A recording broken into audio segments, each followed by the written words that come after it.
You woke up to a room flooded with sunlight. It was so bright you could barely see anything, but you could hear the sound of a heart rate monitor in the background, and other machines beeping.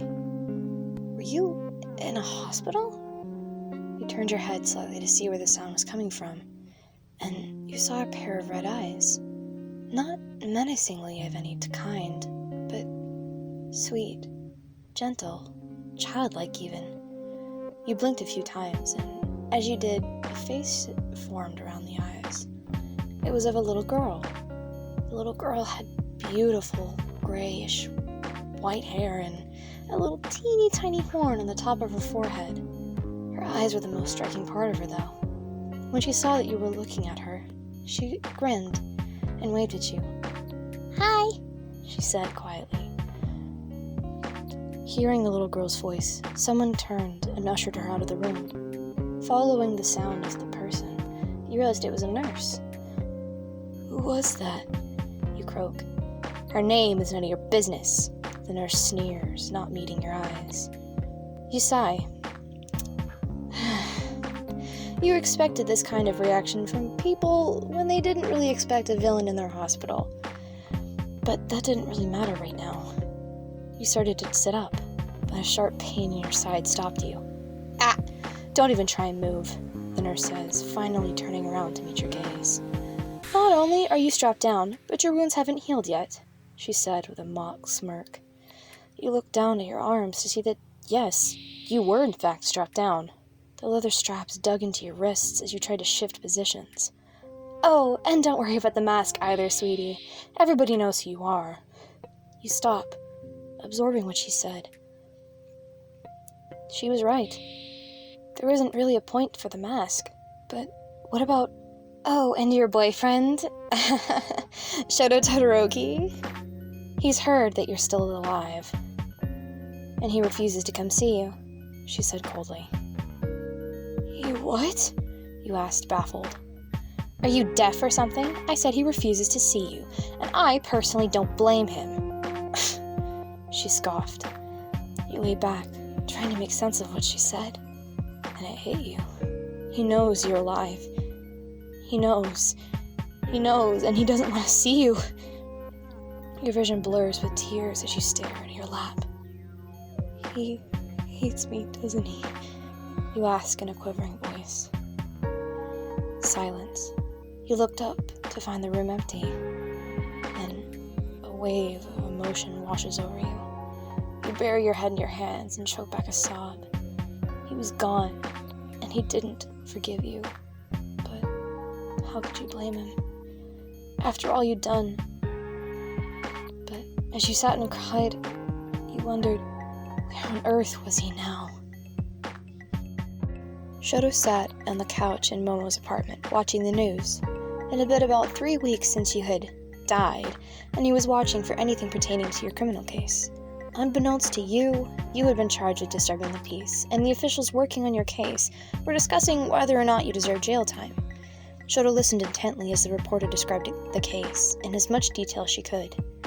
Now, as of yesterday, it has been confirmed that the defeated villain known as the Illusionist will be put on trial, and officials are debating on a jail sentence.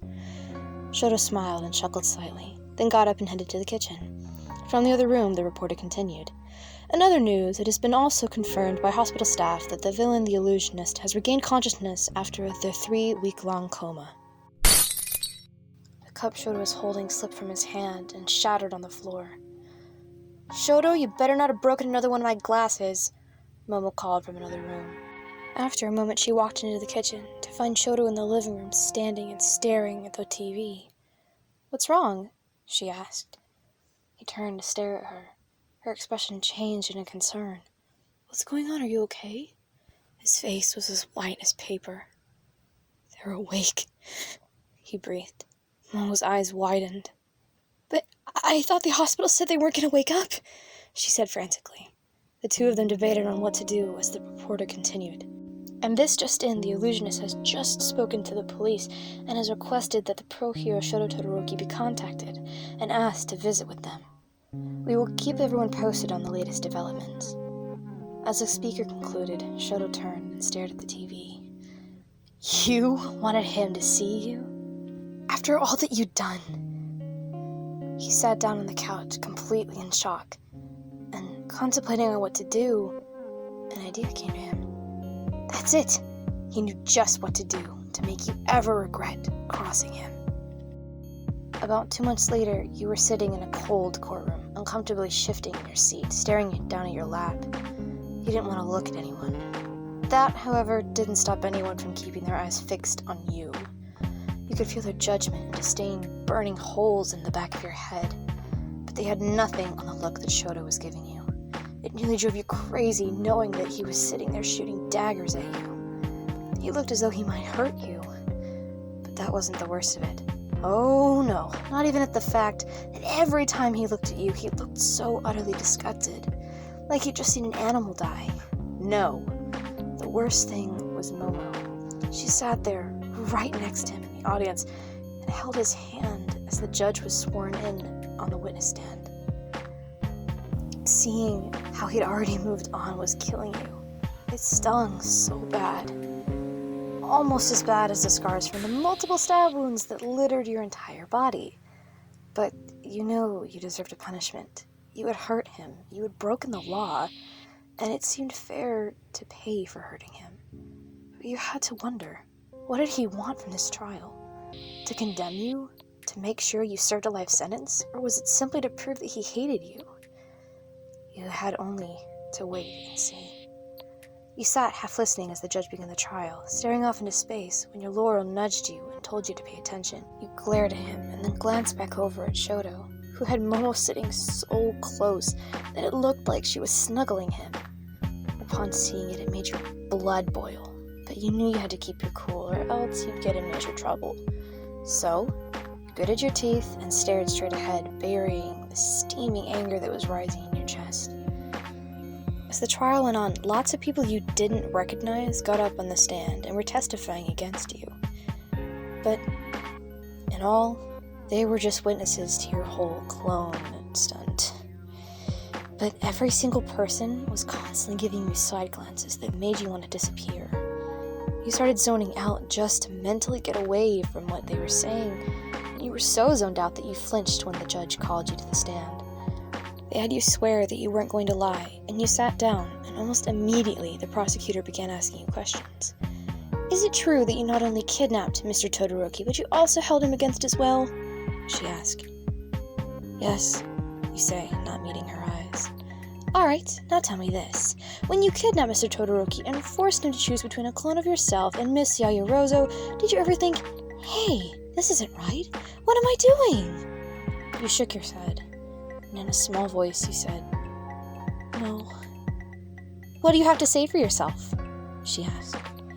You sat there quivering as a million thoughts raced through your head. Then it dawned on you. Why were they punishing you when your attempted murderer was sitting mere feet away from the witness stand? With that thought, you stood and began unbuttoning your orange jumpsuit. The authorities tried to stop you, but you bolted away and raced to the front of the courtroom. You pulled off the white tank top underneath it to reveal dozens of scars, most of them pink and several still with stitches holding them together. Look at me, you yelled, turning to face all sides of the room. Look at what your precious hero did to me. What are you punishing me for when my literal attempted murder is right there? You screamed, pointing an accusing finger at Todoroki, who was white as paper, and was staring at you in shock. He's the one who should be on trial. I'm sure attempted murder is a much more punishable crime than disturbing the peace. You yell, hot tears streaming down your face. You were fuming. Every fiber of your being wanted to waltz right over to Todoroki and smack the crap out of him. But before you could even try that, a police officer roughly grabbed you by the arm, marched you over to your seat, and forced you to sit down. You stared at the table, your vision blurry with rage and hot tears. Everything was falling apart. You just wanted them to see how corrupt it was. What he did wasn't right. What you did wasn't right either, but you still wanted to show them that it wasn't any good. But knowing what you'd done, there was no chance they were going to believe you. You watched as your tears fell and hit the cold wood on the desk. You started zoning out again, and something caught your eye. Red. A little red dot on the desk. What was that? There was a nasty metallic taste in your mouth, and you swallowed to try to make it go away. As you watched the red dot got bigger, then you realized it. You were bleeding. You brought your hand up to your face, and when you brought it back out, a little smear of blood was found on your fingertips. Then you looked down. There was blood on your jumpsuit, on your chin, and you became aware of a stabbing pain in your side. You clutched the wound and looked down to see a large splotch of blood soaking into your shirt. Then, without thinking, you turned and tugged on the sleeve of your attorney shirt with your blood-covered fingertips. He turned to face you, his own face twisted with a look of annoyance. Then, upon seeing the blood, his expression quickly shifted into alarm and shock. "Someone call an ambulance!" he yelled as he tried to help you stop the bleeding. Your vision was getting foggy. It was hard to concentrate. But there were two things you could concentrate on: Shoto's hair and his voice. He was standing by the table, leaning over towards you, with a look that you could only guess was a smirk. He leaned in closer and whispered coldly, "I hope you die, you monster." You chuckled and raised your head. You focused on his face and said through gritted teeth, "I'm not a monster, Shoto. The illusionist." And with that, you turned to dust. Shoto watched as you disappeared, and with a scream of utter rage, he set the table on fire and vowed to find you and kill you for good. Hey guys! Just a really quick note here. I would just like to say thank you so much for all the support you guys have given me so far. I really do appreciate all the love you guys have given me. Really, I do. And I understand that it's been a while since I posted, and I'm very sorry about that. I got really swarmed with school and my grades, and I got my phone taken away, blah blah blah. It's a whole mess that I'm not going to discuss here. But other than that, I want to thank you guys again from the bottom of my heart for all the patience and all the love you guys have given me. Please let me know what you think of this script. I absolutely loved writing it, and I thought it was so good. And another thing I would like to say is please put your ideas down in the comments for the next series, or ideas for the next episode, because I need some, because I'm literally lost right now. Anyways, I love you guys so much. Please never forget that. You guys are so loved by so many people, and I hope you guys have a fantastic rest of your day, and I will see you in the next video. Bye-bye.